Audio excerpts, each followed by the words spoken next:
اگلا سوال، پان اور سپاری کے ساتھ گٹکا، یہ گٹکا ہے کھٹا لکھا ہے، گٹکا ہے کھٹا، گٹکا ہوتا ہے، گٹکا ہوتا ہے نا؟ اچھا یہ ٹھیک کر دیں سوال میں، کیونکہ کھٹا لکھا ہوا، کھٹا تو نہیں، وہ گٹکا ہی ہوتا ہے۔ جو گٹکا وغیرہ کھانا جائز ہے، پان اور سپاری کے ساتھ گٹکا وغیرہ کھانا جائز ہے، اور کیا ان کے کھانے سے صحت پر کوئی برا اثر پڑتا ہے، اور کیا ان کے کوئی میڈیکل فائدے ہیں جیسا کہ بعض طبیب دعویٰ کرتے ہیں؟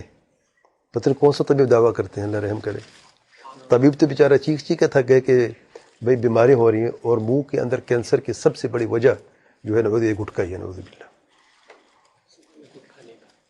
جی مجھے نہیں پتہ، برا سمجھے ذرا، اس میں بھی آتے ہیں۔ چلو پہلے یہ سمجھیں جو زیادہ خطرناک بات ہے، گٹکا کا استعمال کرنا پان بھی، یا ویسے بغیر پان گٹکا کا استعمال جائز نہیں ہے، حرام ہے، الگ ہے۔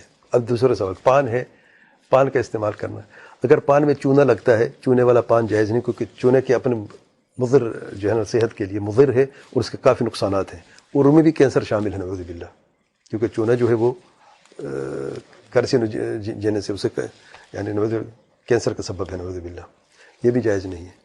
اچھا ویسے میٹھا پان کوئی کھانا چاہتا ہے جس میں کوئی یہ چیز نہیں ہے، سپاری جو ہے وہی جو میٹھی چیز ہوتی ہے اسی کہتے ہیں نا، ہاں، تو اس میں کوئی حرج نہیں ہے، کیونکہ اس میں کوئی ایسی چیز نہیں ہے، کوئی انسان اگر کھانا چاہتا ہے تو اس میں کوئی حرج نہیں ہے۔ تو یہ دیکھنے کو چونا نہیں ہونا چاہیے، گٹکا بھی نہیں ہونا چاہیے، وہ چیز جو صحت کے لیے مضر ہے، نقصان دہ، وہ نہیں ہونی چاہیے۔